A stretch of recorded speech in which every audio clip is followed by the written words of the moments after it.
Enfin non, terminé, non, on va pas terminer le chapitre, mais on va bien avancer. Et cette semaine, je pense que le chapitre, l'épistémologie, vérité, science, tout ça, sera terminé. Nous pourrons attaquer quelque chose de nouveau. Oui. Vous savez si c'est toujours facultatif le prépa bac ou c'est... Ah, mais pour la prépa bac, nous avons décidé avec l'équipe pédagogique de philosophie de la rendre facultative. Enfin, les enseignants qui le souhaitent la rendent facultative. Nous sommes 2 sur 4 ou 2 sur 5, je sais pas. Je sais plus combien on est exactement, à désirer la rendre facultative. Moi, pour des raisons évidentes. Et donc, ipso facto, je vous encourage à y aller, puisque ça, d'une part, ça vous entraînera, et d'autre part, la nonne ne comptera que si elle augmente votre moyenne. Donc, imaginez que vous avez eu 0 à cette copie-là. Là, vous allez direct à l'exercice de prépa bac, et vous pouvez comme ça, sans tricher cette fois-ci, avoir une bonne note. Oui. C'est-à-dire, seulement si elle monte la moyenne, ça... Oui, je ne compterai les notes que si elles augmentent votre moyenne. Ça Oui. va samedi prochain. C'est lundi 25. Hein. Ah, c'est lundi, ouais.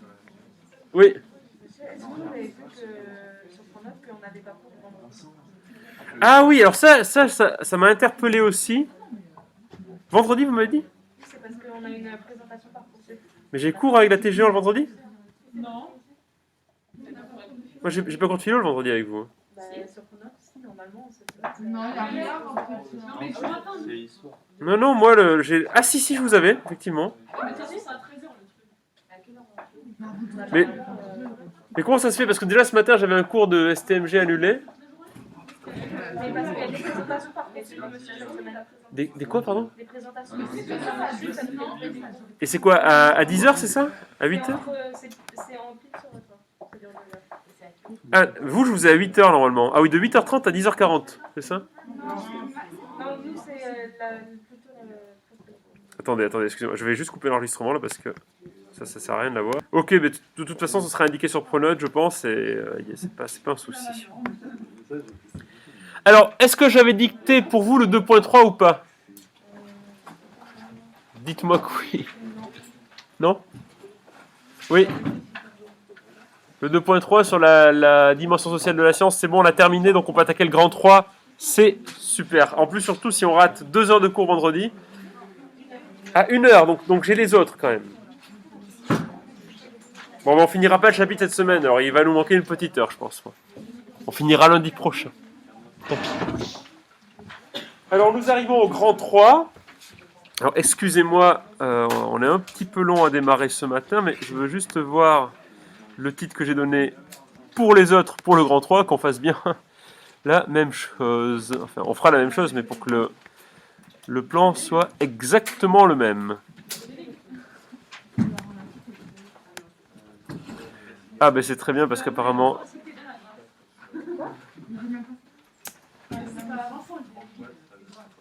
Ouais. Je comprends pas ça.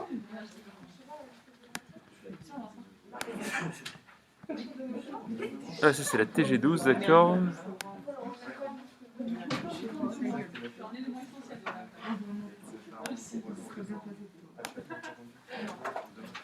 Bon, c'est super, j'ai pas donné les titres on dirait. Donc là comme ça on est bien... Bon, mais c'est pas grave. Bah, écoutez, de toute façon l'idée sera exactement la même. Allez, on y va. Donc, grand 3, donc ce sera la dernière partie. Alors, ce que j'ai voulu vous montrer dans la partie 2, c'est que dans l'établissement d'une vérité, et même en science, il y a des contingences. C'est-à-dire que on ne peut pas fixer une vérité absolue qui serait vraie de tout temps, de toute éternité. Donc la vérité est soumise à des contingences. C'est ce que tend à montrer la posture instrumentaliste. L'idée, maintenant, c'est de généraliser ce résultat qui est obtenu dans le domaine de la science à la question de la vérité en général. Donc, on y va pour le grand 3. Et monsieur? Oui. Est-ce qu'il y a des parents pro cet après-midi, c'est en visio et ça se passe comment? C'est quand la réunion pour prof? Cet après-midi. Cet après-midi. Ah, parce que moi j'ai cours cet après-midi. C'est à 18h, fin d'après-midi. À ce soir 18h, normalement j'ai communiqué mes identifiants Zoom, enfin pas Zoom, classe virtuelle, pardon, à la hiérarchie, qui normalement communique aux parents le lien de ma classe virtuelle. Je vais vérifier les mails parce que je n'ai pas reçu de réponse.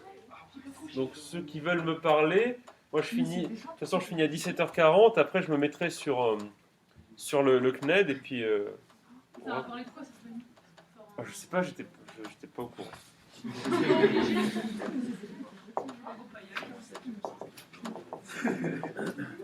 Non mais c'est en classe virtuelle, on est d'accord. Oui, c'est à distance. Donc j'ai communiqué déjà les identifiants, enfin le lien de la classe. Une définition représentationnelle de la vérité. Et le 3.1, ce sera, bon, pas très original comme titre, mais bon, la dichotomie jugement de fait, jugement de valeur.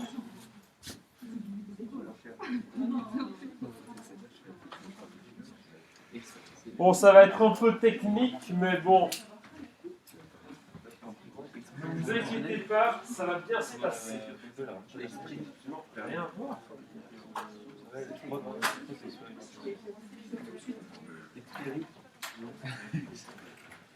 Alors, on a un problème avec la question de la vérité, c'est que généralement, on considère que ce qui est vrai, allez, silence maintenant s'il vous plaît, concentrez-vous, ce qui est vrai, donc un jugement vrai, c'est un jugement qui peut être rapporté à des faits, oui. Une définition représentationnelle de la vérité.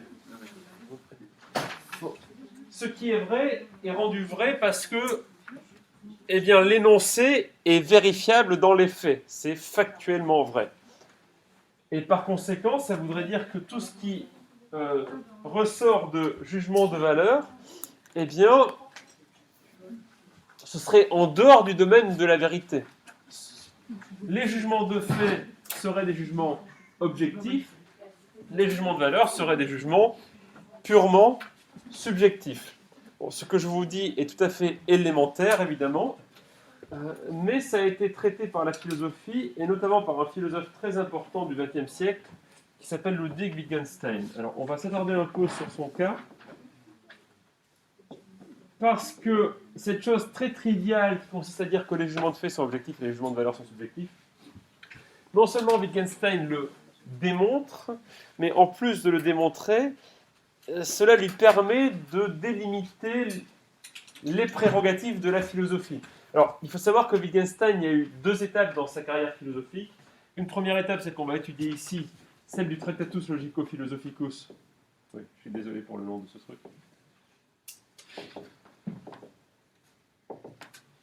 Philosophicus. Et de la conférence sur l'éthique. Donc là, on est en 1919, donc on est vraiment au début du XXe siècle. Et il se trouve que ce Wittgenstein-là, enfin le Wittgenstein qui publie ces œuvres-là, n'est plus, dit-on, le même qu'à la fin de sa vie, où il change un peu d'avis. Alors, qu'est-ce qu'il y a dans le Tractatus Logico-Philosophicus? Qu'est-ce qu'il y a dans la conférence sur l'éthique? Bon.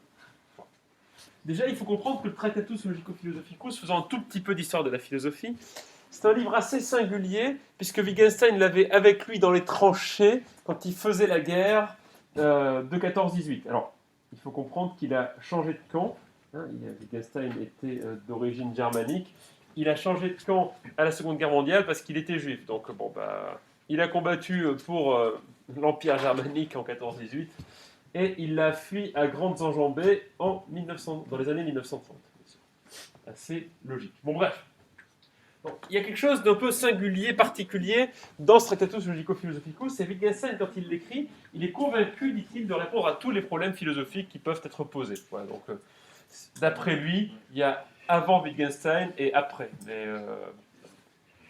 Alors, de quoi il en ressort? Le Tractatus Logico-Philosophicus, c'est un tout petit livre, ça fait une 50aine de pages, vous pouvez le lire si vous voulez, c'est vraiment tout petit, c'est un recueil d'aphorismes. Il y a au total 7 aphorismes principaux qui sont divisés après en sections, sous-sections, sous-sections, etc. Mais c'est quand même un livre, bien qu'il soit court et écrit en aphorisme, un livre difficile, si difficile que Wittgenstein lui-même, 20 ans après l'avoir écrit, reconnaît ne pas toujours comprendre ce qu'il voulait dire à tel ou tel endroit. Et c'est un livre aussi un peu aventureux et prétentieux, puisque le choix du titre n'est pas anodin. Wittgenstein s'inscrit dans la lignée de Spinoza. Voilà, donc il serait en quelque sorte au XXe siècle ce que Spinoza était au XVIIe siècle, si vous voulez. Bon, voilà, rien que ça.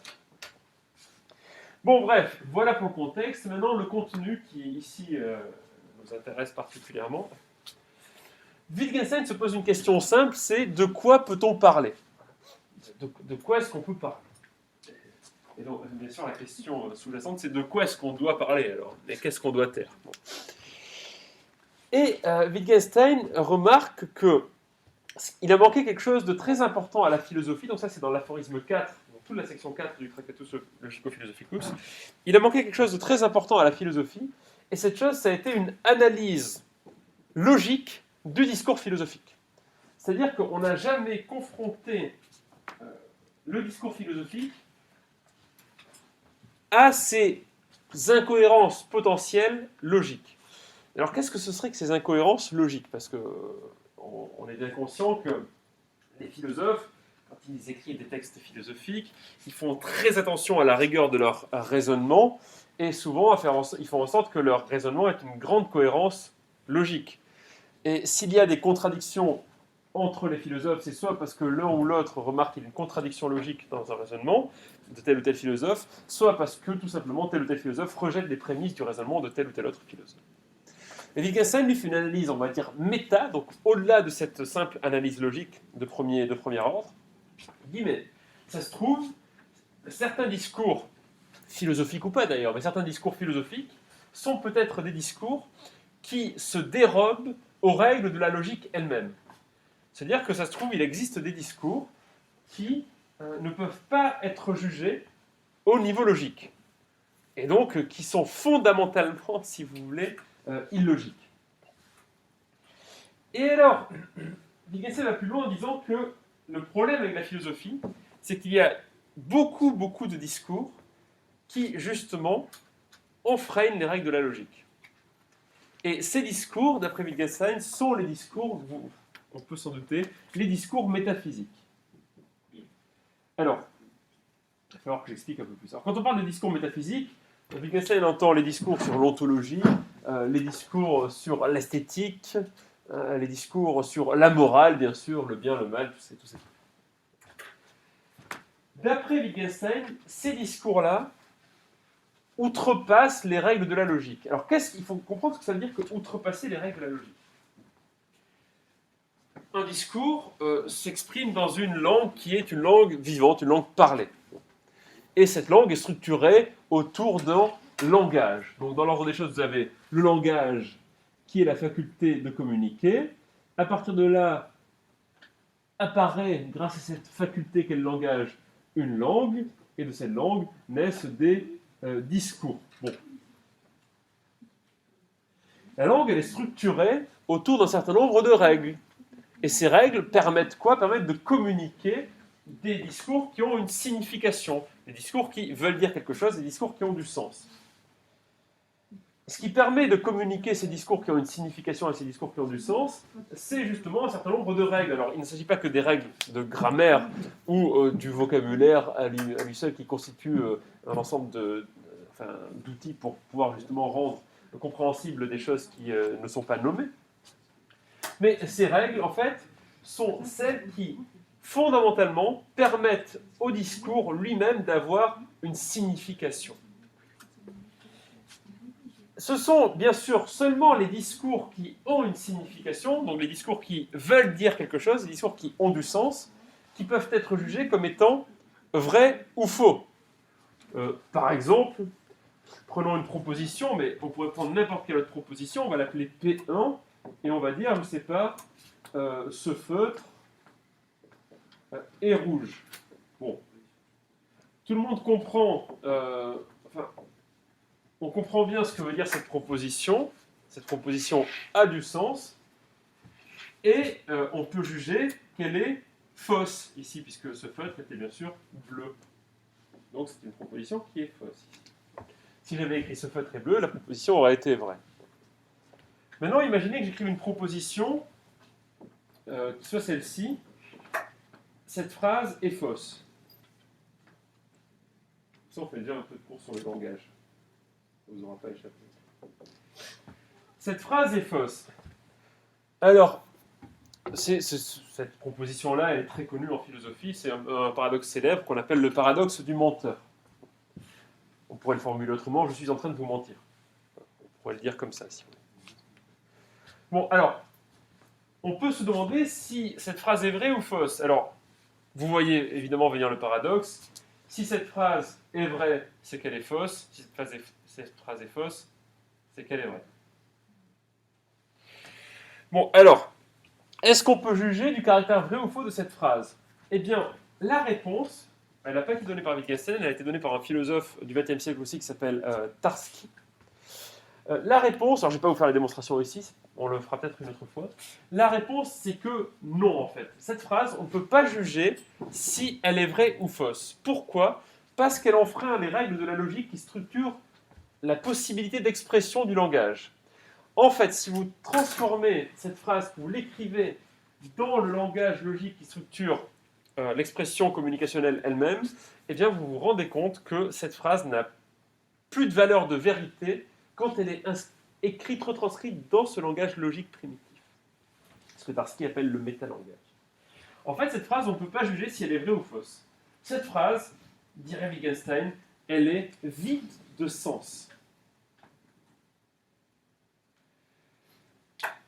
Pour qu'on puisse juger de la validité d'un énoncé, de sa valeur de vérité, il faut que cet énoncé ait un sens. Donc, Wittgenstein fait une distinction fondamentale entre, dans le discours, les énoncés qui sont pourvus de sens, donc les énoncés qui veulent dire quelque chose, les énoncés dont on peut juger qu'ils sont vrais ou faux, et les énoncés qui sont vides de sens, c'est-à-dire les énoncés dont on ne peut pas juger qu'ils sont vrais ou faux. Donc, des énoncés qui n'ont aucune valeur de vérité. D'après Wittgenstein, les énoncés métaphysiques sont tous, sans exception, vides de sens. Bon, alors, il faut bien comprendre que c'est là une fessée qui est donnée par Wittgenstein à la philosophie, puisque ce qu'il est en train de dire, c'est que, au bout du compte, tout ce qu'ont écrit les Platon, Descartes, Leibniz, enfin, quasiment tous les philosophes avant Wittgenstein, ont écrit, enfin la plupart de leurs écrits sont des choses qui n'ont absolument aucun sens. Alors, ce que dit Wittgenstein, c'est que ces gens ont parlé pendant 2000 ans pour ne rien dire, en quelque sorte. C'est assez brutal comme conclusion. Parce que les questions qui ont occupé ces philosophes ont été des questions métaphysiques. Ok, mais comment ça se fait que les énoncés métaphysiques soient vides de sens? Parce qu'il faut encore le montrer, ça, que ces énoncés sont vides de sens. C'est pas clair du tout, ça. Bon, Wittgenstein fait une espèce de pari, en fait. Il dit qu'en gros, si on pouvait retranscrire dans la langue de la logique les discours métaphysiques, on s'apercevrait qu'ils n'auraient pas de sens. Mais il y a quelque chose de plus qui se glisse dans cette histoire-là. Les discours qui ont pour objet, enfin qui ont une dimension empirique, donc qui ont pour objet un élément de l'existence, de l'existence vécue, sont des discours qui se rapportent à des faits, sont des jugements de faits. Et un jugement de fait, par définition, dès lors que, à travers la structure de la langue, on arrive à retranscrire le fait qui se déroule, on peut juger de sa validité ou non. Bon, l'idée, c'est que nous représentons le monde d'une certaine manière. À cette représentation est associée, concomitante avec cette représentation est associé un langage qui permet de nommer ces représentations, de qualifier ces représentations, et à partir de là, on peut établir des jugements à partir de ces représentations, qui sont elles-mêmes enfermées dans le langage. Donc ces jugements de fait, effectivement, on peut juger de leur vérité ou de leur fausseté. Les jugements métaphysiques, le problème qu'il y a avec les énoncés métaphysiques, en général, les énoncés métaphysiques ne peuvent être rattachés à aucun fait. Quand Platon ou Descartes nous parlent de l'âme, personne ne sait ce que c'est, personne ne l'a vu, personne ne peut vraiment la définir. Quand tous ces philosophes parlent de Dieu, je ne sais pas si c'est à vous que je l'avais dit, mais on s'était quand même rendu compte assez rapidement que dès lors qu'on voulait donner une explication et qu'il nous manquait des éléments, on pouvait facilement invoquer Dieu, et Dieu résolvait tous les problèmes. Autrement dit, on peut faire dire à Dieu à peu près tout ce qu'on veut. Ben, Dieu, on ne sait pas ce que c'est, on n'a pas d'expérience vécue de Dieu, d'expérience sensible en tout cas qui nous rattache factuellement à Dieu. Donc parler de Dieu, c'est comme parler de rien, quoi, si vous voulez. Comme parler du beau, parler du bien, parler du mal, toutes ces choses-là, tous ces discours métaphysiques. Excusez-moi, je suis à deux doigts d'éternuer. C'est affreux. Ça vient pas. Désolé. Tous ces discours, tous ces énoncés métaphysiques, en fait, ne renvoient à aucune factualité. Et donc, discourir ad vitam aeternam sur la volonté de Dieu, sur ce que c'est que le beau, sur ce que c'est que le bien, sur ce que c'est que le mal, eh bien, ça ne peut mener qu'à alimenter de manière indéfinie des moulins à vent qui n'auraient même pas de pale pour tourner, si vous voulez, souffler sur quelque chose sans le faire jamais avancer. Bon, donc c'est la raison pour laquelle Wittgenstein considère que les jugements métaphysiques sont vides de sens. Donc on a déjà fait un pas. Mais on n'est pas encore arrivé à la question des jugements de valeur. Pourquoi parler des jugements de valeur? Vous allez voir qu'il y a une relation très importante entre les énoncés métaphysiques d'une part et les jugements de valeur d'autre part. Cette dimension très importante, Wittgenstein la souligne dans un deuxième texte qui a été publié une dizaine d'années plus tard, 19 et 29, la conférence sur l'éthique. Alors Wittgenstein explique notamment que son Tractatus Logico-Philosophicus est composé en deux parties. La première partie, c'est celle qu'il a écrite, donc c'est celle qui permet de délimiter ce dont vous parlez de la philosophie. Je vous rappelle que le dernier aphorisme du Tractatus Philosophicus, à savoir l'aphorisme 7, est celui-ci. Sur ce dont on ne peut parler, il faut garder le silence. Alors,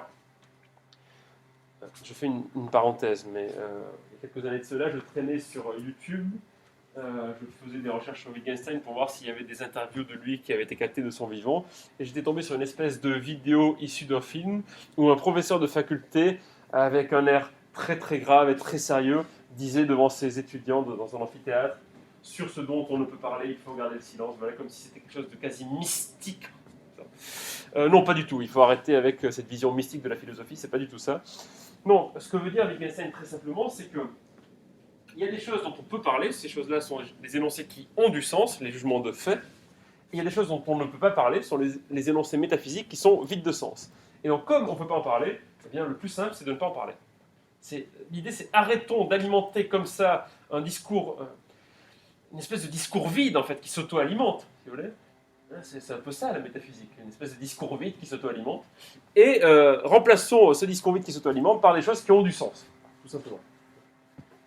Donc ça, c'est ce dont parle le Tractatus Logico-Philosophicus, sa première partie. Et sa deuxième partie, dit Wittgenstein, c'est celle qui n'est pas écrite. Et toute cette partie-là qui n'est pas écrite, c'est la partie qui traite des questions éthiques. C'est ce qu'il remarque donc dans sa conférence sur l'éthique. Et alors, Wittgenstein entreprend de segmenter différents types de jugements. Alors, les premiers types de jugements, ce sont les jugements de fait, ça on l'aura compris. Et Wittgenstein prend un exemple, c'est un texte qui est tombé au baccalauréat, c'est déjà plusieurs fois d'ailleurs. Alors il prend l'exemple du joueur de tennis ou du pianiste, on peut prendre l'un ou l'autre, alors on va prendre le joueur de tennis, de manière complètement arbitraire. Il dit voilà, je peux dire X est un joueur de tennis. Ça c'est un jugement de fait. Je décris factuellement que X joue au tennis. Ensuite il y a, dit Wittgenstein, des jugements de valeur relatifs. De valeur relatif. Exemple, X est un bon joueur de tennis. X est un bon joueur de tennis. Alors, effectivement, comme on dit que c'est un bon joueur de tennis, on fait effectivement un jugement de valeur. Mais pourquoi est-ce qu'il est relatif? Parce que ce jugement de valeur est réductible à un jugement de fait. Pourquoi? Parce que derrière le jugement de valeur être un bon joueur de tennis, ce jugement de valeur, être un bon joueur de tennis, réfère à des définitions très précises de ce que l'on peut entendre universellement comme étant factuellement un bon joueur de tennis. C'est-à-dire quelqu'un qui a une certaine technique, une certaine condition physique, qui est capable de réaliser tel ou tel geste qu'on attend justement d'un joueur de tennis.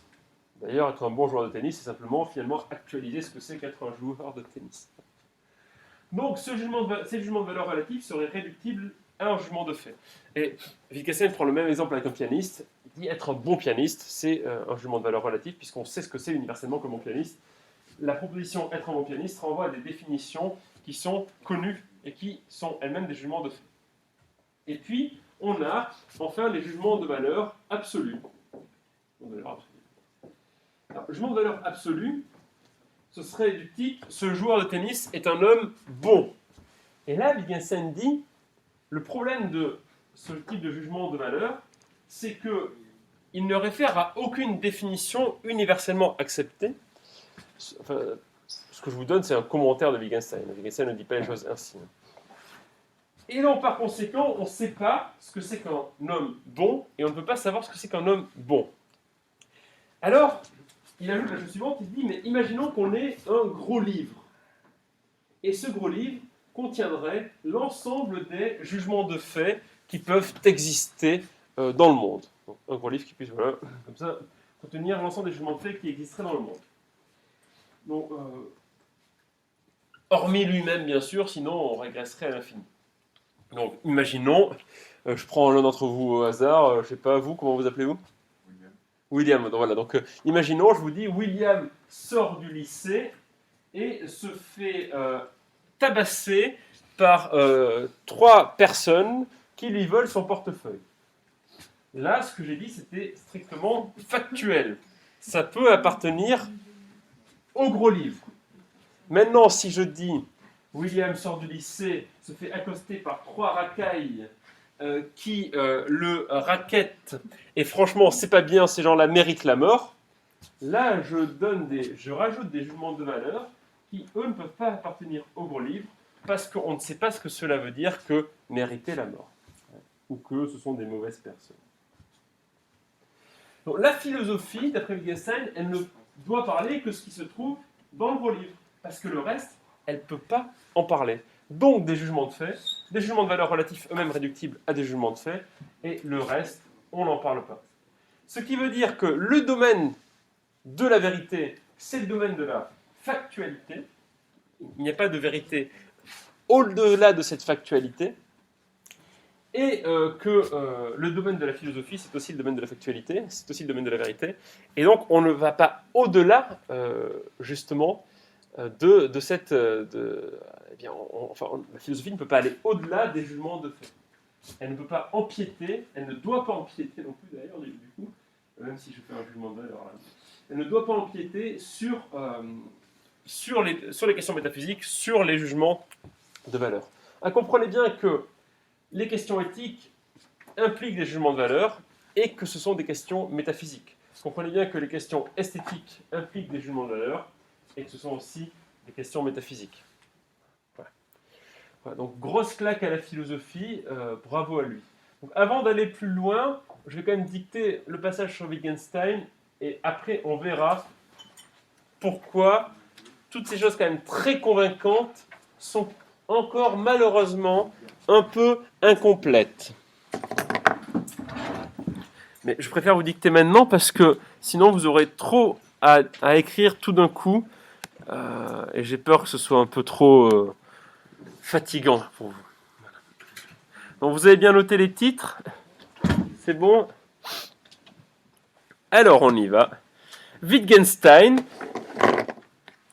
dans son Tractatus Logico-Philosophicus, vous pouvez appeler ça le Tractatus aussi, hein. Tractatus pour les intimes. Wittgenstein, dans son Tractatus Logico-Philosophicus, je vous conseille de le lire. C'est un petit livre. Dans Wittgenstein, dans son Tractatus Logico-Philosophicus, pensez à souligner, délimite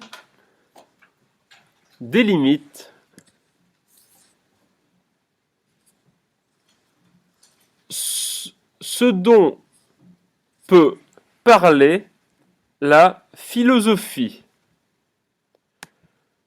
Wittgenstein, dans son Tractatus Logico-Philosophicus, délimite ce dont peut parler la philosophie. Point. Il remarque en effet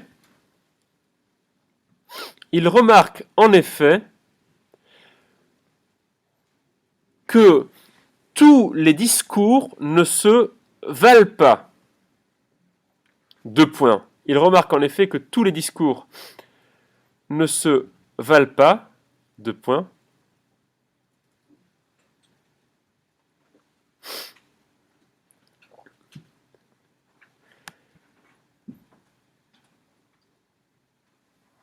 Il y a une différence de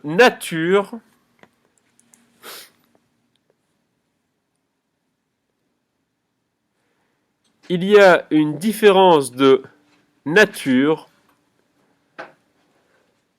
entre certains énoncés.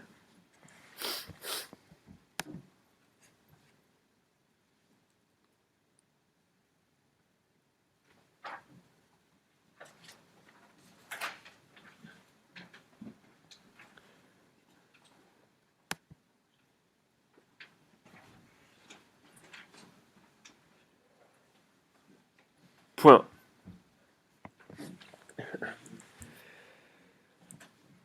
Certaines propositions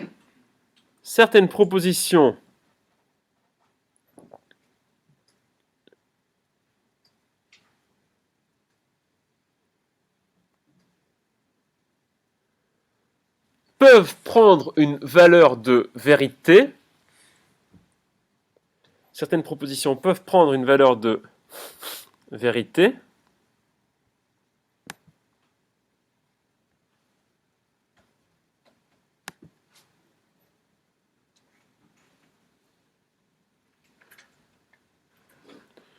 Certaines propositions peuvent prendre une valeur de vérité.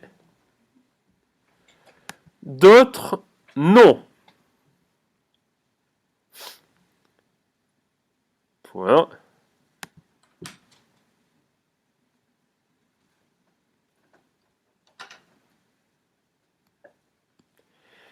Les premières sont des propositions pourvues de sens.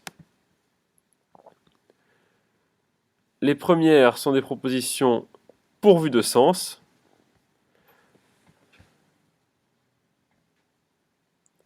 Les premières sont des propositions pourvues de sens, virgule.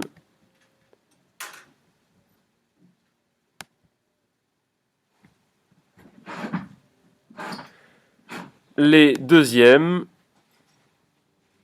des propositions vides de sens.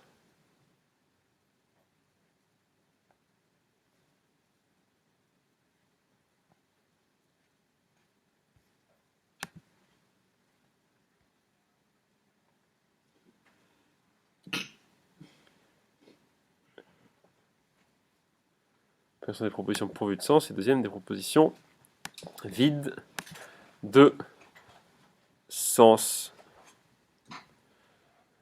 Point à la ligne.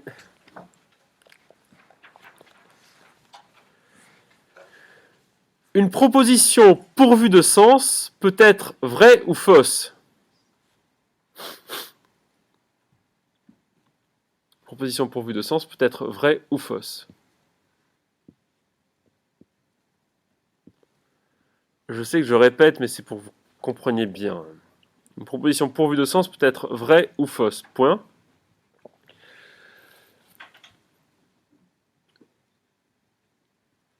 Une proposition vide de sens n'est ni vraie ni fausse.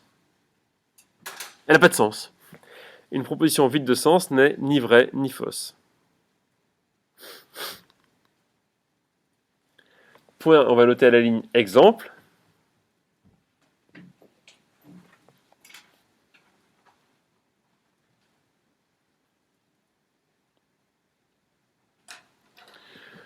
Donc on va noter P1, proposition 1. Le cheval blanc d'Henri IV est blanc. Le cheval blanc d'Henri IV est blanc. Ça, c'est une pure tautologie. Hein. Le cheval blanc d'Henri IV est blanc.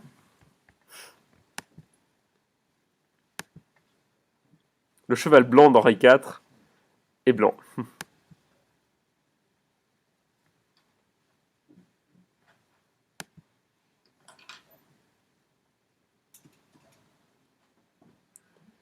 Le cheval blanc d'Henri IV est blanc. Le cheval blanc d'Henri IV est blanc. Point. Cette proposition est vraie.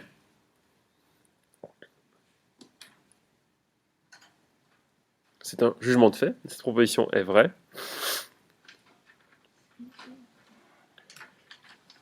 Le cheval blanc d'Henri IV est blanc. Cette proposition est vraie. Point à la ligne P2. On va noter une deuxième proposition. Cette phrase est fausse. Cette phrase est fausse.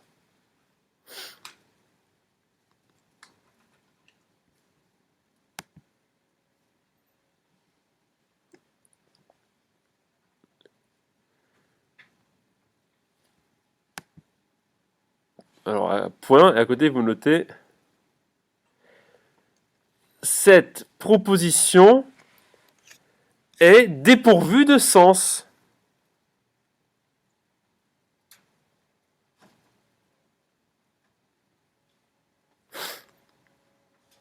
La proposition est dépourvue de sens. Point à la ligne. Wittgenstein considère que la philosophie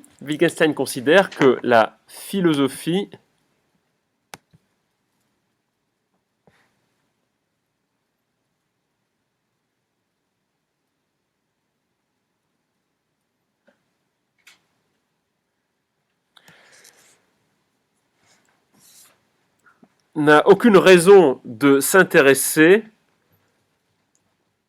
Wittgenstein considère que la philosophie n'a aucune raison de s'intéresser aux propositions vides de sens.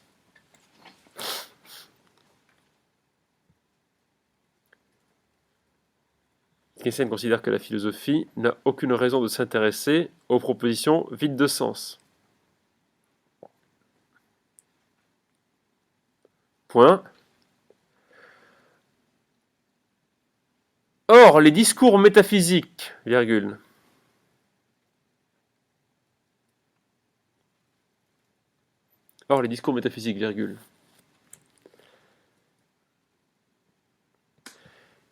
qui ont occupé la philosophie pendant plusieurs siècles. Or, les discours métaphysiques, virgule, qui ont occupé la philosophie pendant plusieurs siècles.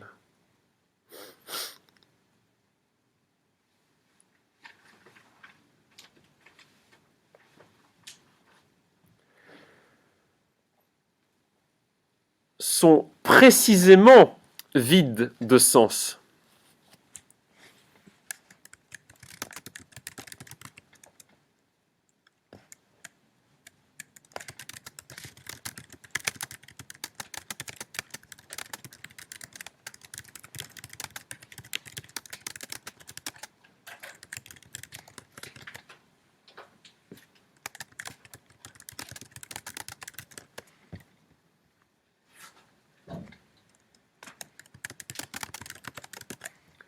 Point. À la ligne. Comment justifier alors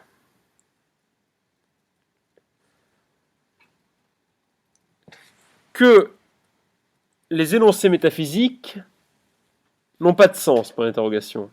Comment justifier alors que les énoncés métaphysiques n'ont pas de sens? Point d'interrogation.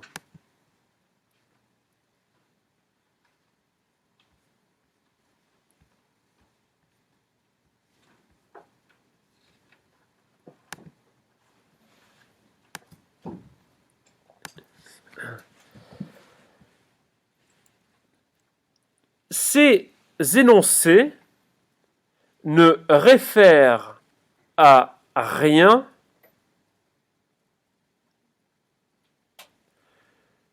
ces énoncés ne réfèrent à rien de factuel. Ces énoncés ne réfèrent à rien de factuel.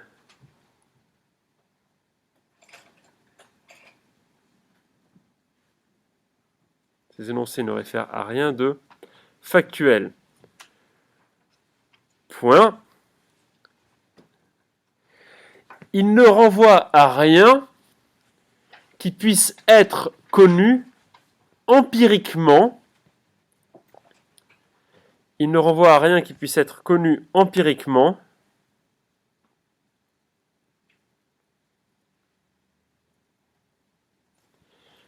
Il ne renvoie à rien qui puisse être connu empiriquement.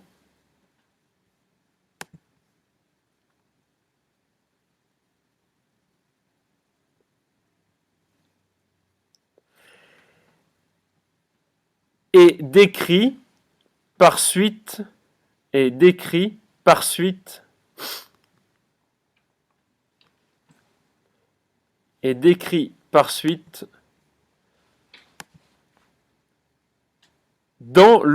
par le langage, et décrit par suite par le langage. Point.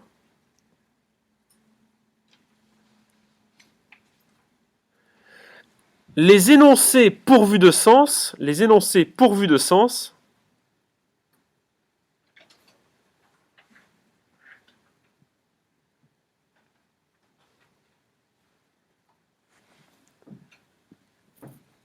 sont des jugements de fait.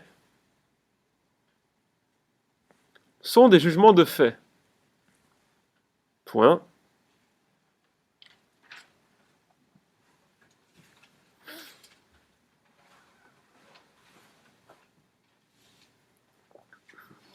C'est précisément leur factualité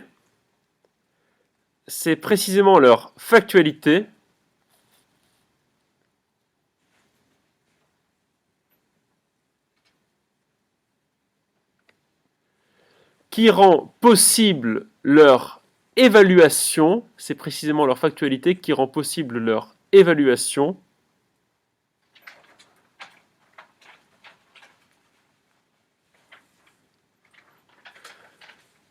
sur le plan de la vérité.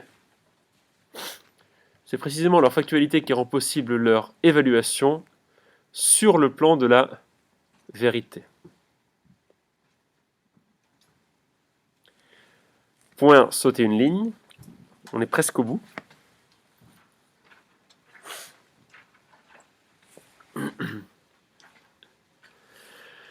Dans sa conférence sur l'éthique,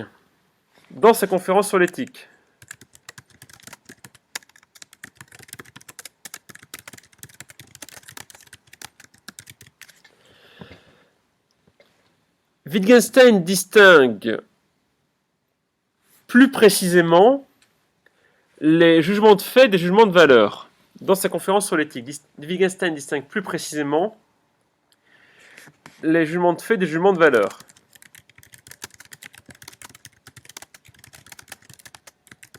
Ah, c'est la pause là. Ça tombe bien, on aurait dû s'arrêter même une seconde avant. Wittgenstein, il y a certains énoncés qui valent plus que d'autres. Mais c'est un jugement de valeur, ça ne donne pas. Alors, c'est pas qu'ils valent plus que d'autres. C'est qu'il y en a qui factuellement ont du sens et d'autres qui factuellement n'en ont pas. On peut évaluer à partir des règles de la logique que certains jugements ont du sens et d'autres pas. La bonne question serait de se demander qu'est-ce qui permet de fixer les règles de la logique. Là, on serait effectivement beaucoup plus embêté. Mais vous inquiétez pas, votre objection va connaître un écho très rapide dans la suite du cours. Mais c'est bien que vous fassiez l'objection, même si elle n'est pas tout à fait assez précise, puisque évidemment vous tombez dans le piège selon lequel vous avez l'illusion que Wittgenstein recourt là à un jugement de valeur. Il y recourt, mais pas dans le sens dans lequel vous l'entendez. Mais vous inquiétez pas, on va y répondre dans la suite. On va faire une grosse objection à Wittgenstein. Mais c'est bien de l'avoir faite. Bon, alors, du coup, on s'est arrêté où? Conférence sur l'éthique, distinction entre jugement de fait et jugement de valeur, c'est ça? Donc, voilà. Wittgenstein distingue d'une part les jugements de fait. Wittgenstein distingue, je sais, mais là, parce qu'il va falloir qu'il y ait encore autre chose. Wittgenstein distingue d'une part les jugements de fait et les jugements de valeur relatifs. Wittgenstein distingue d'une part les jugements de fait et les jugements de valeur relatifs des jugements de valeur absolus. Des jugements de valeur absolus. Wittgenstein distingue d'une part les jugements de fait et jugements de valeur relatifs des jugements de valeur absolus.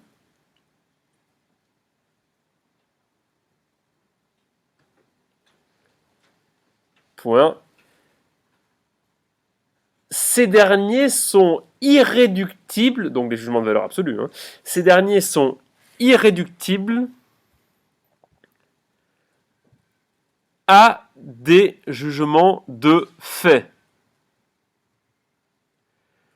Ces derniers sont irréductibles à des jugements de fait.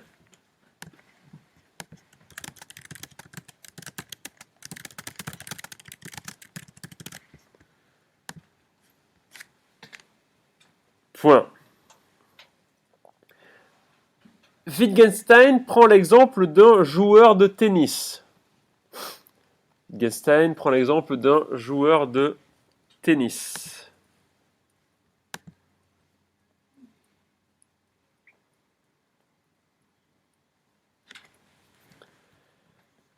Wittgenstein prend l'exemple d'un joueur de tennis. Ah, mais oui, c'est la réunion parents-professeurs.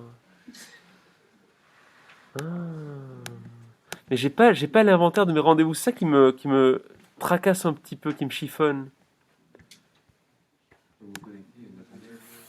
C'est ce que je vais faire. C'est ce que je vais faire. Mais normalement, sur Pronote, je devrais avoir l'inventaire. Il y a une fiche normalement, il y a marqué, je pense. Et oui, mais je l'ai pas. Je l'ai pas.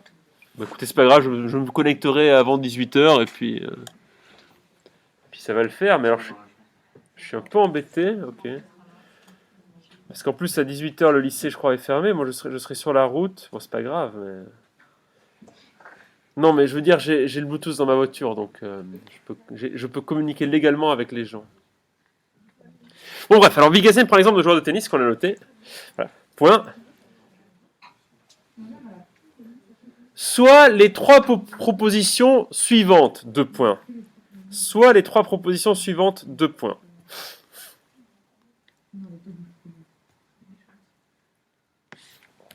Soit les trois propositions suivantes, 2 points. P1, on a bien les propositions. P1.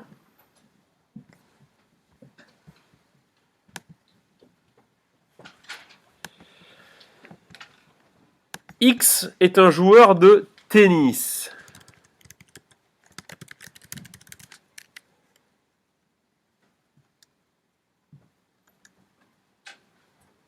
X est un joueur de tennis.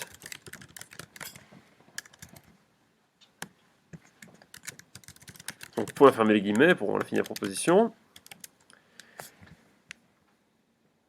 Cette proposition est un jugement de fait. Cette proposition est un jugement de fait.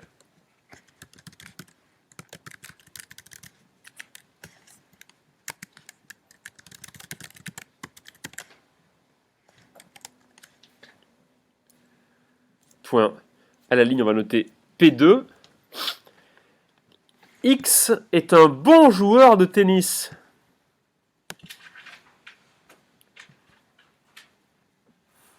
X est un bon joueur de tennis. Point. Cette proposition... Alors là, c'est un peu plus compliqué du coup. Mais bon. Cette proposition est un jugement de valeur relatif. Cette proposition est un jugement de valeur relatif. Point. En effet, l'expression entre guillemets être un bon joueur de tennis, en effet, l'expression entre guillemets être un bon joueur de tennis, je suis sûr que vous, quand vous avez commencé la philosophie, vous ne pensiez pas un instant parler de trucs comme ça. Donc, en effet, l'expression être un bon joueur de tennis, entre guillemets, vous avez pensé parler de être ou ne pas être, enfin tout ce bullshit quoi. Bon, voilà. En effet, l'expression être un bon joueur de tennis réfère à des définitions,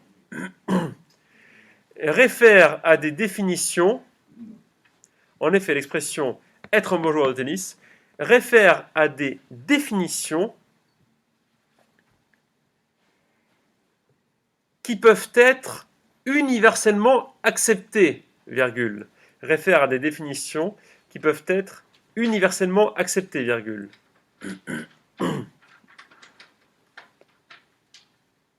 Réfère à des définitions qui peuvent être universellement acceptées, virgule. À des définitions factuelles.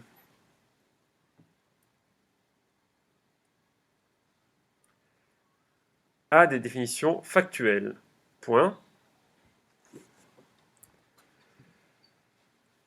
P2 est donc un jugement de fait. P2 est donc un jugement de fait qui peut prendre une valeur de vérité. P2 est donc un jugement de fait qui peut prendre une valeur de vérité.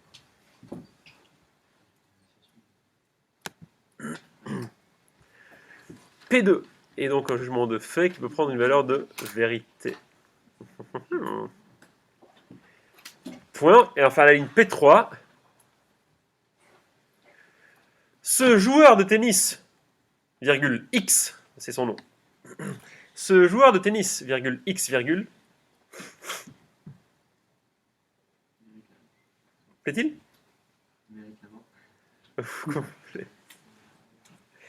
On peut dire ça, mais on va être plus neutre. Ah, ça c'est marrant, ça. C'est marrant. Non, mais ça c'est plus marrant, mais je vais vous donner un truc plus gros pour que ce soit plus simple à comprendre.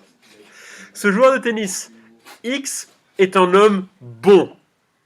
Vous savez qu'on pourrait dire mérite de perdre le match. Et là, on serait déjà dans ce jugement de valeur absolue. Ce joueur de tennis X est un homme bon.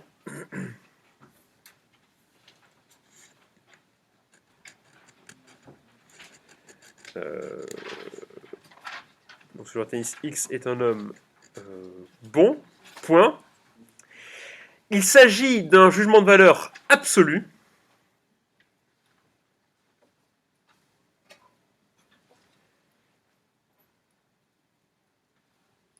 Il s'agit d'un jugement de valeur absolu.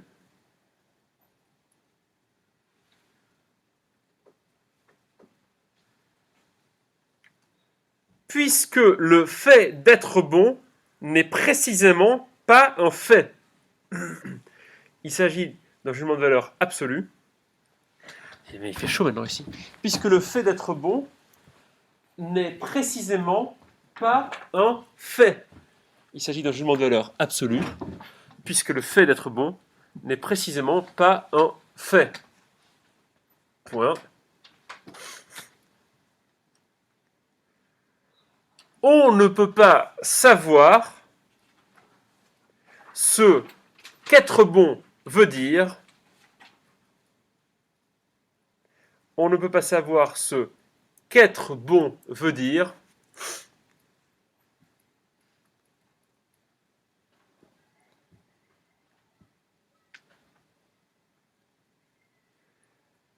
puisque aucun fait ne peut décrire précisément, on ne peut pas savoir ce qu'être bon veut dire, puisqu'aucun fait ne peut décrire précisément ce qu'est qu'être bon.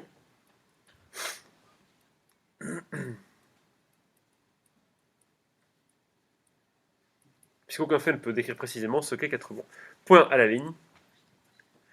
La philosophie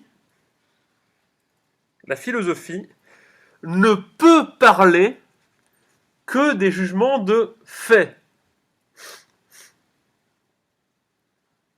La philosophie ne peut parler que des jugements de fait. Point.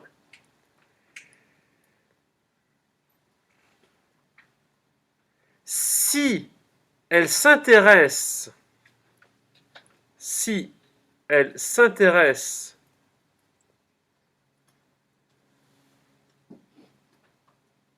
à des questions de valeur, donc comme dans l'éthique ou l'esthétique par exemple, si elle s'intéresse à des questions de valeur, alors elle énonce des propositions qui n'ont aucun sens. Si elle s'intéresse à des questions de valeur, alors elle énonce des propositions qui n'ont aucun sens.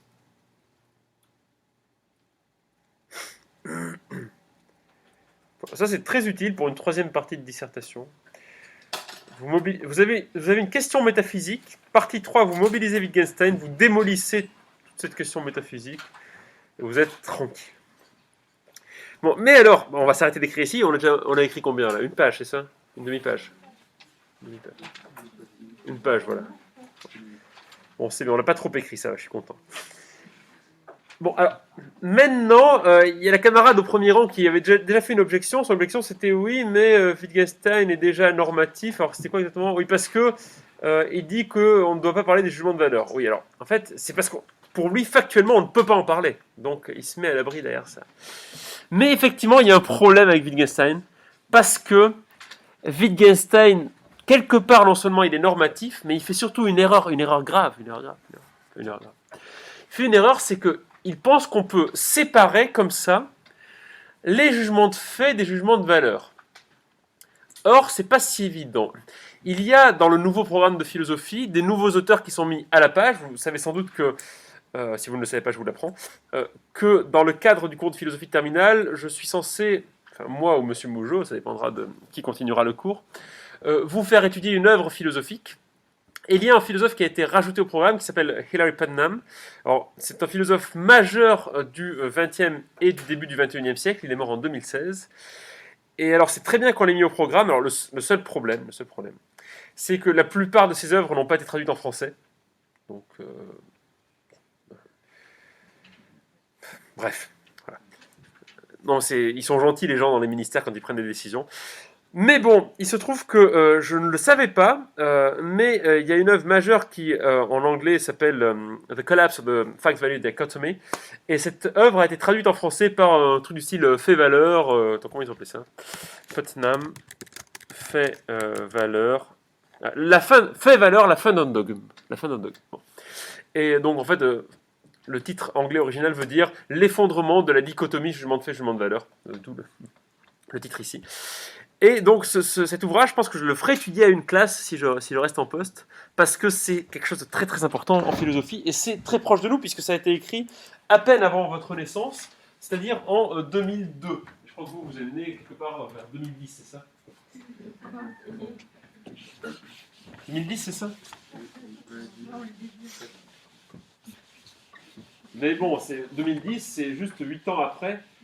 Vous êtes né en 2010, c'est-à-dire que vous n'avez pas connu la finale de 2006. Vous n'avez pas connu le coup de boule de Zidane. Pardon? Ah non, pas du tout, non. Ça, c'est quelque chose qui a traumatisé des générations entières. Une génération entière, en tout cas. Vous n'avez pas connu non plus Naïsna. C'était l'année de votre naissance. Vous avez à peine connu, vous aviez 6 ans, l'Euro 2016.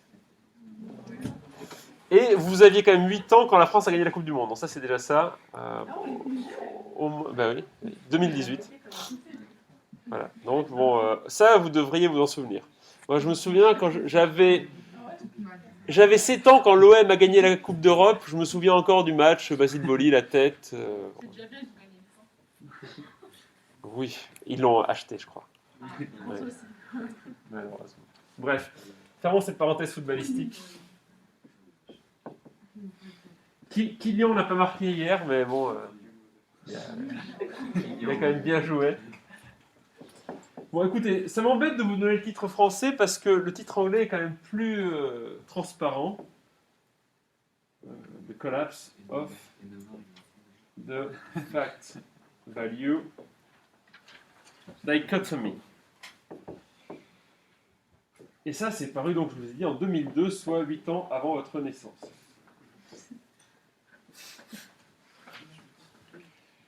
Oui, non, mais c'est vrai que footballistiquement parlant, vous avez des lacunes, vous êtes né après 98. Ça, c'est dur. Je ne sais pas comment vous faites pour supporter ça en vrai. C'est, Comme mon junior, Comment mon junior d'expérience. Ah oui, c'est vrai que l'absence de connaissances vous ôte la peine de ne pas avoir connu ce que vous auriez pu avoir connu, bien évidemment. Logique. On se fait ça avec le sport. Comment On se fait ça avec le sport. Oui, bon, vous avez quand même connu la Coupe du Monde 2018. Bon, bref. Fermons la parenthèse. Donc, Putnam donne, je ne sais pas si vous avez déjà été à une corrida, mais donne des grandes banderilles dans le dos de Wittgenstein et dans le dos de tous ceux qui distinguent comme ça, d'une part les jugements de fait et d'autre part les jugements de valeur. Alors, il faut savoir que cette dichotomie jugement de fait et jugement de valeur, elle n'est pas en réalité le fait de Wittgenstein, elle est très antérieure à Wittgenstein. On la retrouve chez un philosophe qui s'appelle David Hume dans son traité de la nature humaine. On a déjà parlé de David Hume, je crois. Donc, on le retrouve chez Hume dans son traité de la nature humaine. Donc, j'adore Wittgenstein, mais c'est vrai que sur ce coup, c'est pas qu'il n'a rien inventé, mais il n'a pas inventé cette dichotomie jugement de fait, jugement de valeur qui est bien sûr très très antérieure. On est au XVIIIe siècle ici, les enfants. Je ne sais pas si ce bouquin-là sort pas à la fin du XVIIe. Enfin, fin XVIIe, début XVIIIe. David Hume, traité de la nature humaine. Et donc, la question que se pose David Hume, alors désolé pour ceux qui ne sont pas très anglophones, mais c'est: peut-on inférer un is d'un ought to? Alors, vous avez fait de l'anglais, vous savez que ought to be, ça veut dire, en fait, ça implique une notion de devoir, et to be, ça implique juste une notion d'être. En fait, la question de Hume, si on la traduit en français, c'était traduit comme ça, et la traduction fonctionne très bien, c'est: peut-on inférer un être d'un devoir être? Peut-on inférer d'un jugement de valeur un jugement de fait? Est-ce que les faits, finalement, naissent de jugements de valeur? On pourrait même presque poser la question inverse, peut-être un peu moins intéressante, mais bon. Peut-on inférer un ought to be d'un is, peut-on inférer un jugement de valeur d'un jugement de fait? Et Hume remarque déjà que cette inférence d'un être, d'un devoir-être, est impossible, parce que le domaine des jugements de valeur est distinct, n'est pas de même nature que le domaine des jugements de fait. Et donc, il n'y ait aucun jugement de fait qui puisse être inféré d'un jugement de valeur. Alors, très concrètement, ça veut dire quoi? Ça veut dire que vous ne pouvez pas dire tel comportement, alors, par exemple, on va rester factuel, tel meurtre mérite la mort. Alors, le jugement de fait qui serait inféré du fait de mériter la mort, ce serait que le meurtrier serait lui-même condamné à mort. X a tué Y, X mérite la mort, donc, inférence, X est condamné à mort. Vous voyez bien que le premier jugement, X a tué Y, est un jugement de fait, le dernier jugement, X est condamné à mort, est un jugement de fait, mais ce qui permet de passer de l'un à l'autre, c'est le jugement de valeur, X mérite la mort, donc X mérite d'être condamné à mort, tout ce que vous voulez, X est un mérite d'être condamné à mort parce qu'il est mauvais, parce que c'est mal, etc., tout ce que vous voulez, et donc on infère le jugement de fait, X est condamné à mort. Ça, ce n'est pas, d'après David Hume, logique, parce qu'il n'y a aucune nécessité, si vous voulez, dans le jugement de valeur. Il n'y a pas de nécessité. Il y a de la nécessité dans la relation d'inférence, sans doute, si effectivement on considère qu'il mérite la mort, alors il est condamné à mort. mais il n'y a rien de nécessaire qui justifie justement le jugement de valeur. Bon, Emmett Putnam, ce qu'il dira, c'est que toute cette distinction entre jugement de fait et jugement de valeur, enfin il ne parle même pas de distinction, il parle de dichotomie. Donc une dichotomie, ça veut dire une rupture franche et nette qui fait qu'entre jugement de fait et jugement de valeur, il y a, c'est ce que je vous avais indiqué dans le cours ici, une différence non pas de degré, mais une différence de nature. Il y aurait donc une différence de nature fondamentale entre le jugement de fait et le jugement de valeur. Pour Putnam, ça, ce sont des histoires. C'est pas vrai, ça ne fonctionne pas comme ça. Alors, il y a plusieurs manières de faire la démonstration. Putnam remarque déjà que, imaginons le cas d'un professeur qui, je ne sais pas, par plaisir, mettrait des mauvaises notes et humilierait à certains élèves et humilierait certains élèves. Bon, on peut décrire factuellement, hein, ce professeur, par plaisir, humilie et donne de mauvaises notes à certains élèves. Pourquoi pas? Bon, pourrait-on dire de ce professeur qu'il est cruel? Alors, si on suit la bande de Hume, de Kant, de Wittgenstein, on se dirait, ben non, puisque dire qu'il est cruel, ce n'est pas un jugement de fait. Pourtant, quand on dit tel professeur est cruel, on voit bien à quelle catégorie de fait cela renvoie. Même si le mot cruel n'a pas de définition absolue, on voit bien à quoi ça renvoie qu'être cruel. Donc, dire qu'il est cruel, c'est donner une définition factuelle d'une certaine attitude. De ce jugement de fait, de ce jugement de valeur, on peut inférer un certain nombre de jugements de fait, de définitions factuelles qui renvoient à ce que c'est que la cruauté. Pourquoi? Parce que la cruauté, elle est contextuelle, c'est-à-dire qu'elle dépend de qui la commet, quand il la commet, comment et dans quel contexte il la commet. On comprend bien que quand on dit un professeur est cruel, ce professeur est cruel, on voit ce qu'on veut dire parce qu'on le désigne comme étant le professeur qui est cruel, donc il est sûrement cruel dans son exercice de métier de professeur. Peut-être qu'il est cruel à d'autres égards, à d'autres endroits, mais on voit ce que ça veut dire. De même, si on dit « cet homme est un homme bon », eh bien, cette bonté, elle renvoie à une représentation que l'on a du monde et que les gens partagent et comprennent. Tout le monde comprend que si un homme en tue un autre pour le plaisir, on ne dira pas lui que c'est un homme bon. On comprend que si un homme en secourt un autre de manière bénévolente, alors on pourra dire de lui qu'il est bon, parce qu'on comprend ce que ça veut dire, on comprend que là, ça rentre dans la catégorie bonne action. Donc c'est faux de dire qu'en fait, on n'a comme ça aucune idée de ce que c'est qu'être un homme bon ou un homme mauvais. Parce que ce qu'est être bon et être mauvais, c'est effectivement, on n'en a aucune idée. C'est-à-dire qu'il n'y a pas de caractère absolu du fait d'être bon et d'être mauvais. Mais ce qu'est être dans la pratique bon et mauvais, on a une idée assez précise de ce que cela veut dire. D'ailleurs, on pourrait faire une critique à Wittgenstein qui est de l'ordre méta. Quand il dit « on ne peut pas juger ce que c'est qu'être un homme bon absolument », il est déjà presque en train de faire de la métaphysique. Parce qu'il est déjà en train de supposer qu'on imagine la définition d'un homme bon absolument. Alors, oui, effectivement, ça n'a pas de sens de parler d'un homme bon absolument, mais est-ce que c'est ce dont on parle dans le sens commun? Pas vraiment. Est-ce que c'est ce dont parle la philosophie? Peut-être, en revanche, peut-être. Et effectivement, là, la remarque de Wittgenstein est sans doute pertinente au niveau de la philosophie. Mais au niveau du discours commun, pas vraiment. Putnam remarque que finalement, nos jugements de fait sont entrelacés avec des jugements de valeur. Ils sont entremêlés, dit-il. There is an entanglement. Il y a un entrelacement, un enchevêtrement. Alors, cet enchevêtrement, il est encore plus profond, si vous voulez. L'idée de Putnam, c'est que de toute façon, tous nos jugements de fait sont subordonnés à des jugements de valeur. Mais absolument tous. Alors, je vais vous donner deux exemples. Un exemple très particulier et un cas après plus général.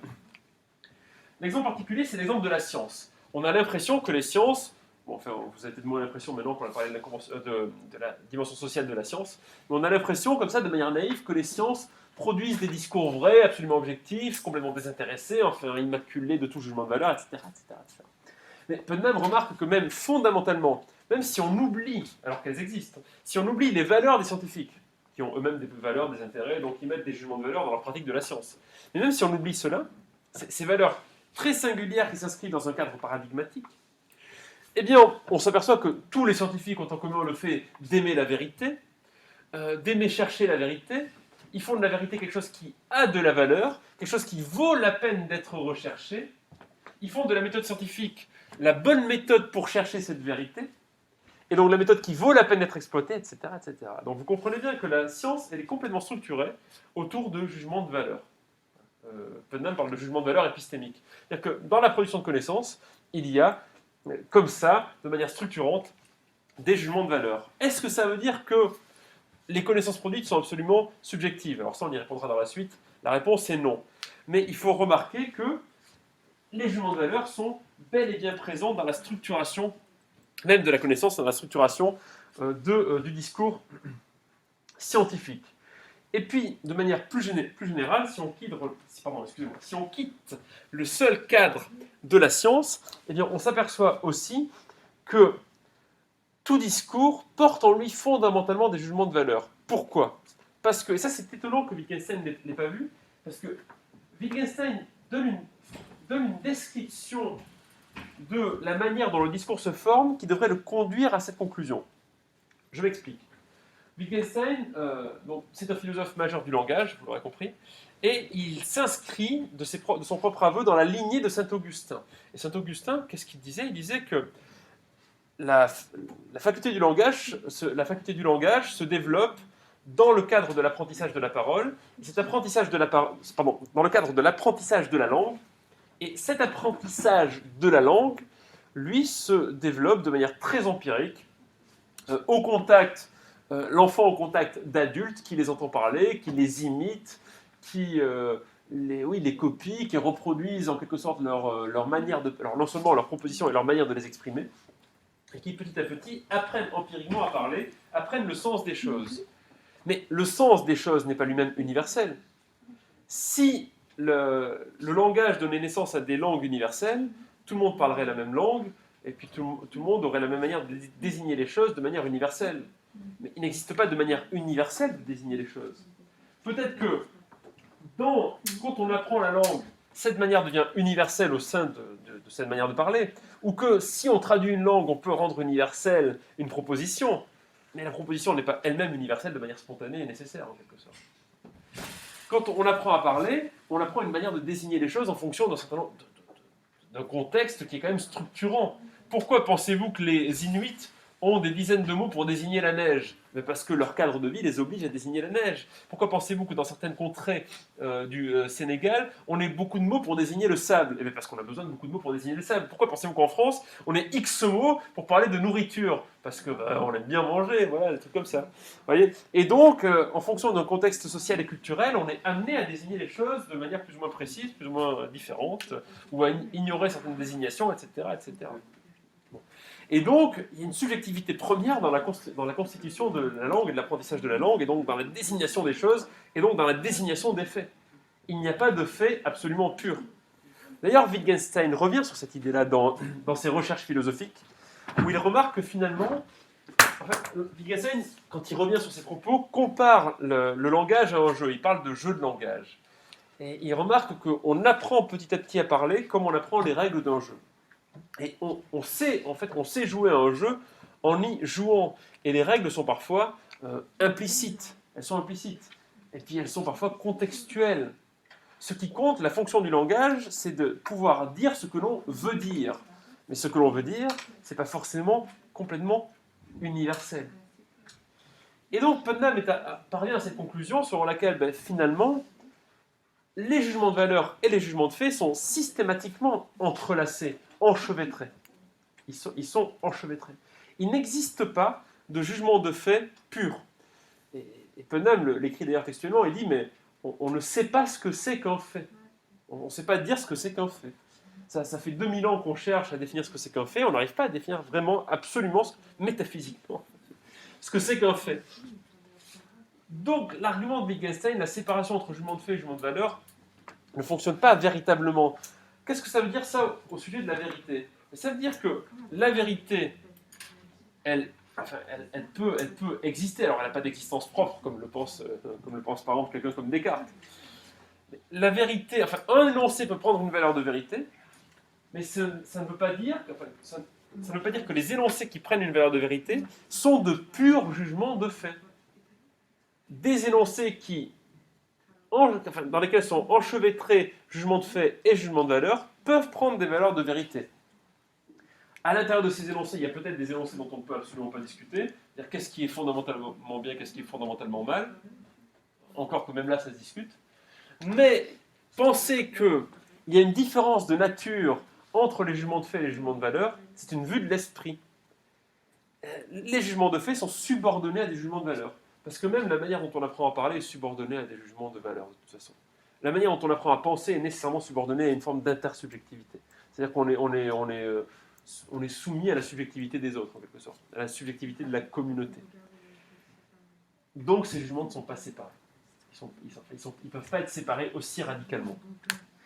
Est-ce que ça veut dire pour autant qu'il y a des jugements qui sont vides de sens? Alors là, je ne peux pas vous apporter la réponse à cette question.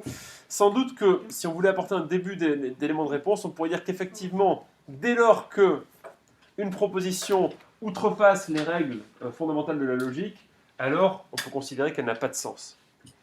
Mais ça ne veut pas dire que ces règles fondamentales de la logique matérialisent une valeur absolue de vérité.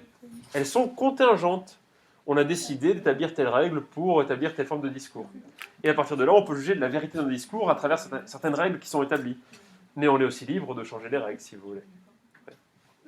Donc, il y a une perméabilité entre les jugements de fait et les jugements de valeur, contrairement à ce que pensait Wittgenstein. Et la conséquence de cette perméabilité, on la verra dans la partie suivante, mais il faut d'abord que je vous dicte le cours. Désolé, il va falloir que vous écriviez un petit peu. Non, très peu. Très peu, mais quasiment rien.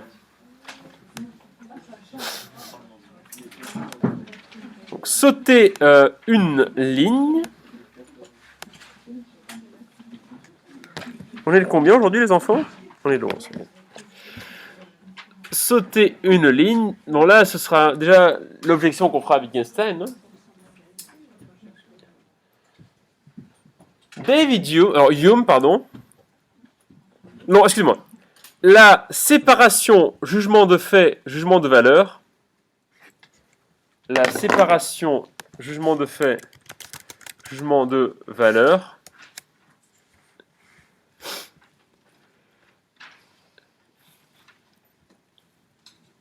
Est déjà mentionnée par Hume dans son traité de la nature humaine. La séparation jugement de fait, jugement de valeur est déjà mentionnée par Hume dans son traité de la nature humaine. Oui, il est là, H-U-M, Hume.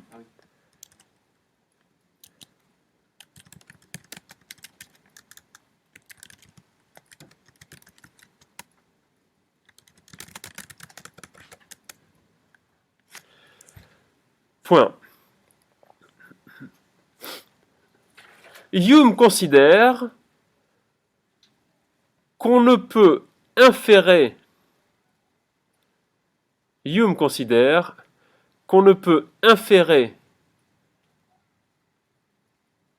un être d'un devoir être.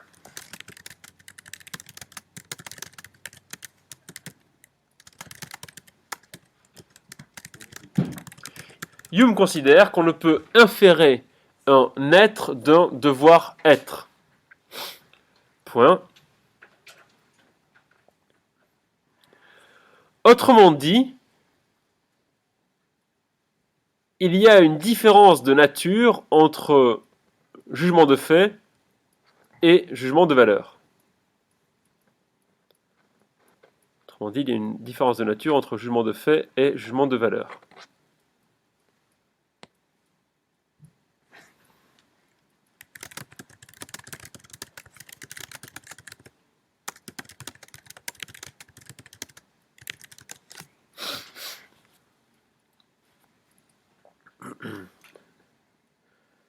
Point. Putnam, dans The Collapse of the Fact-Value Dichotomy, Putnam, dans The Collapse of the Fact-Value Dichotomy, publié en 2002, Putnam, dans The Collapse of the Fact-Value Dichotomy,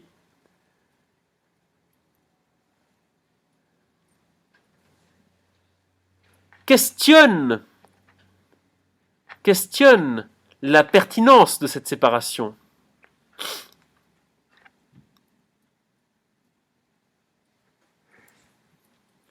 Questionne la pertinence de cette séparation.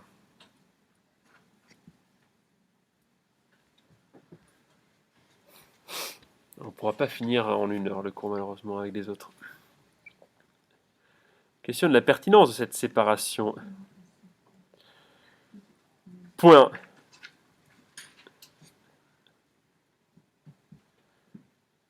Pour lui, il n'existe pas de fait pur.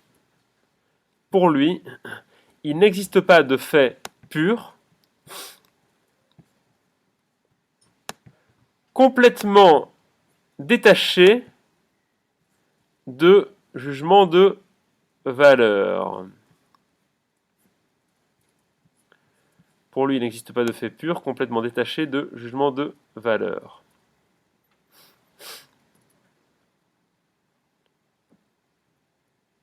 Point à la ligne. Alors on va expliquer.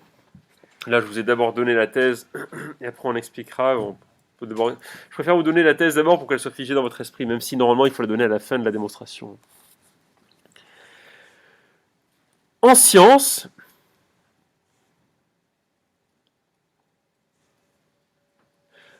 des valeurs telles que l'amour de la vérité,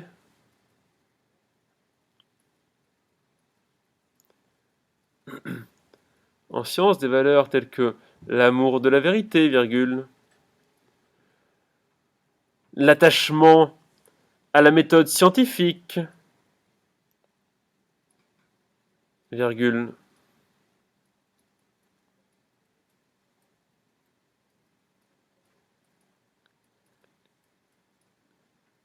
structure et conditionne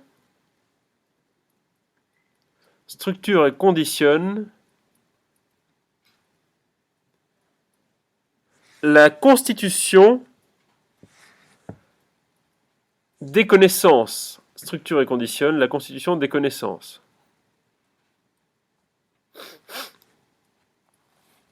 Point. Cela ne signifie pas que ces connaissances sont fausses.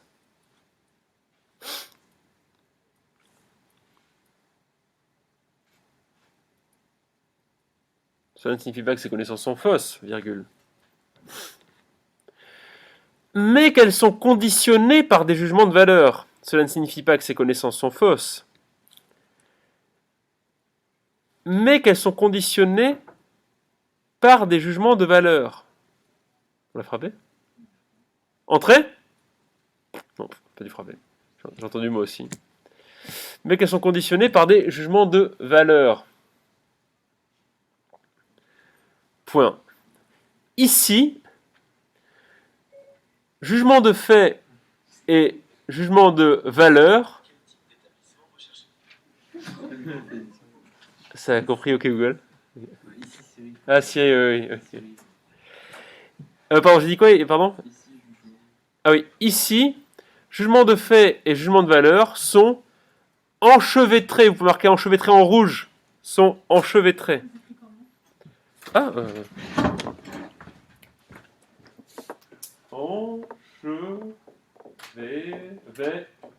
enchevêtrés. Ici, jugement de fait et jugement de valeur sont enchevêtrés. Enchevêtrement.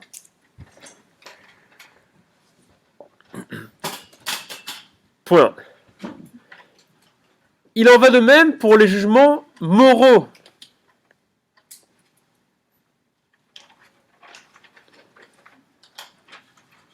Il en va de même pour les jugements moraux.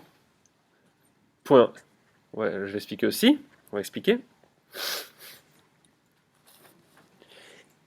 Il est faux de dire que la proposition...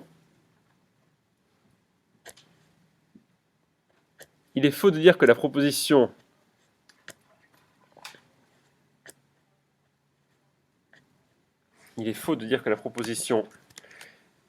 alors ouvrez les guillemets, c'est une proposition, hein. X est bon, il est faux de dire que la proposition X est bon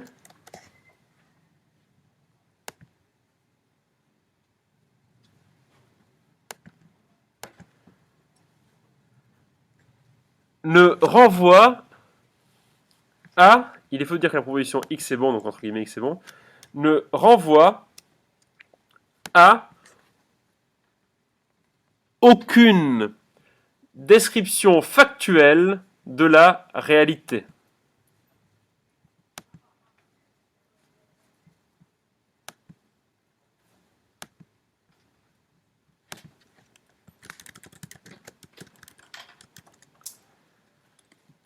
Point. Il est tout à fait possible. Il est tout à fait possible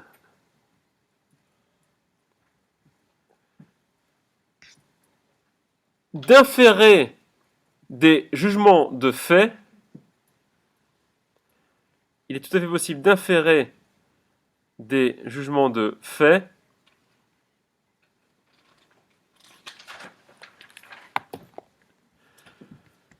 de ce jugement de valeur. Tout à fait possible d'inférer des jugements de fait de ce jugement de valeur. Point à la ligne. De manière générale,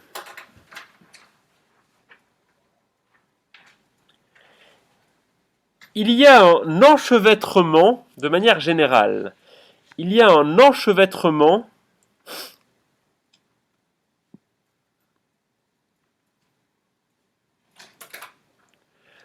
entre jugement de fait et jugement de valeur.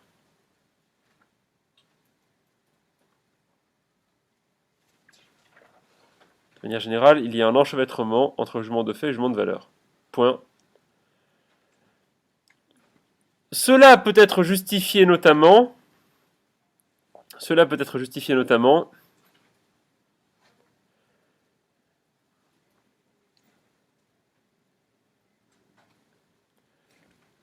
par le fait que l'apprentissage de la langue, cela peut être justifié notamment par le fait que l'apprentissage de la langue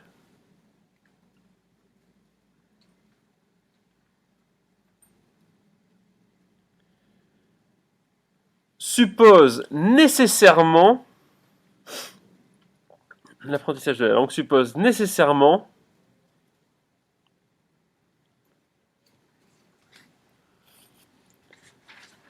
un contexte qui implique une certaine subjectivité. Suppose nécessairement un contexte qui implique une certaine subjectivité.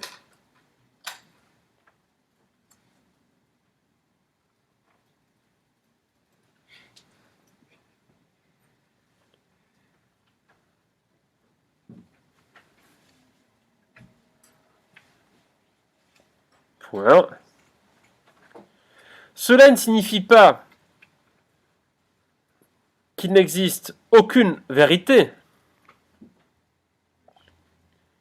Cela ne signifie pas qu'il n'existe aucune vérité.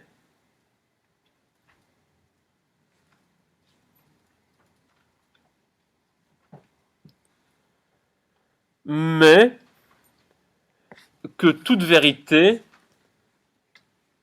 est contingente.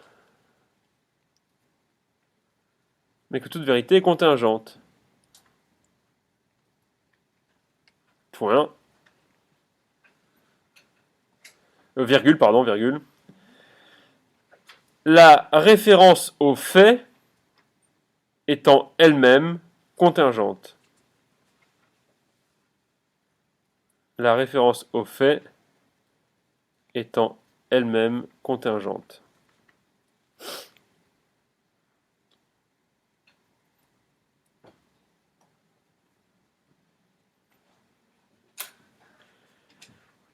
Ouais, donc voilà. Ça, c'est quand même Point important. Alors, ça nous amène au 3.2. 3.2. Ça va être un peu technique encore. Oui, je pense que quand vous pensez faire de la philosophie, vous pensez disserter sur des grandes questions existentielles avec des grands concepts. Est-ce que j'ai la tête de quelqu'un qui discute de grandes questions existentielles et de grands concepts?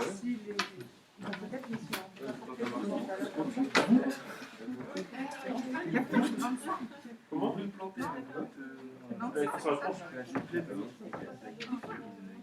On peut, mais si, je pense que je viens de vous dire, tout dépend du monde de valeur.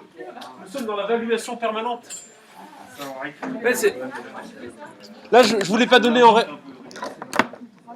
Il reste encore 5 minutes. Je ne voulais pas donner en référence, mais il y a un philosophe qui s'appelle Nietzsche, et qui remarque... Alors, il le remarque partout, mais... Oh! Il le remarque notamment dans Le Crépuscule des idoles, partie 4. J'ai fait étudier ce texte l'année dernière, il y a 2 ans, à mes élèves. Et, il dit, c'est bizarre quand même, cette espèce d'obsession qu'ont les philosophes pour la vérité. Ils sont comme fascinés par la vérité, ils recherchent la vérité. Ils ne se sont jamais demandé si cette recherche de la vérité, c'était pas un truc purement subjectif à la base, en fait, et que bon, au bout du compte, on pourrait peut-être s'en passer, ou on pourrait faire autre chose que chercher la vérité. Alors Nietzsche propose, lui, de chercher une échelle de valeur qui rend sa dignité aux êtres humains. Mais bon, c'est déjà, comment dire, un autre projet. Mais voilà, donc, bien comprendre cette idée que... c'est vrai qu'on peut présenter le cours de philosophie, notamment le cours sur la vérité, avec au fondement Descartes, et puis on peut après partir sur Husserl au XXe siècle, enfin, expliquer que c'est très important de fonder la connaissance sur la vérité, et puis s'accrocher comme ça, comme des espèces d'animaux malades à cette idée. Oui, des animaux très malades d'ailleurs. Imaginez une espèce de chien avec le pelage qui tombe en train de mourir. Ouais. C'est un peu l'image qu'on peut avoir de ces philosophes-là. Mais on peut aussi choisir de proposer autre chose et de comment dire, et de se dire que finalement, avec Putnam, cette recherche, ou avec Nietzsche encore, cette recherche de la vérité, elle est parfaitement contingente. Il n'y a rien qui nous oblige comme ça à rechercher absolument la vérité. Ça ne veut pas dire que la vérité, c'est pas quelque chose, ça ne veut pas dire que la vérité, c'est quelque chose qui est une notion qui est vide de sens, mais juste que c'est simplement ce qui nous permet d'évaluer des énoncés. D'évaluer des énoncés par rapport à une certaine factualité. Mais cette factualité, là encore, elle n'est pas pure. Il n'y a pas de factualité pure. Les faits sont eux-mêmes enchevêtrés avec des jugements de valeur. Et donc, c'est ça sans doute la grande faiblesse de la philosophie de Wittgenstein. En fait, si Wittgenstein n'avait pas rejeté en bloc les jugements de valeur, sa philosophie aurait été beaucoup plus proche de celle de Putnam. Mais comme il rejette en bloc les jugements de valeur, il ne voit pas que ses propres jugements de fait sont conditionnés par des jugements de valeur, il n'arrive pas à dépasser ces problèmes-là. Alors bon, dans ce qui suit, on s'intéressera à la constitution d'une vérité qui serait représentationnelle, d'une vérité qui dépendrait justement de ces jugements de valeur, et on verra quel est le sens de dire que quelque chose est vrai, parce que là on n'a pas vraiment répondu encore à cette question. Quel est le sens de cette proposition, cet énoncé est vrai, dans un cadre représentationnel où on accepterait que des jugements de valeur puissent structurer l'énonciation de jugements de fait. Et comme ça sonne dans 3 minutes et que je ne vais pas développer là-dessus, je vous libère.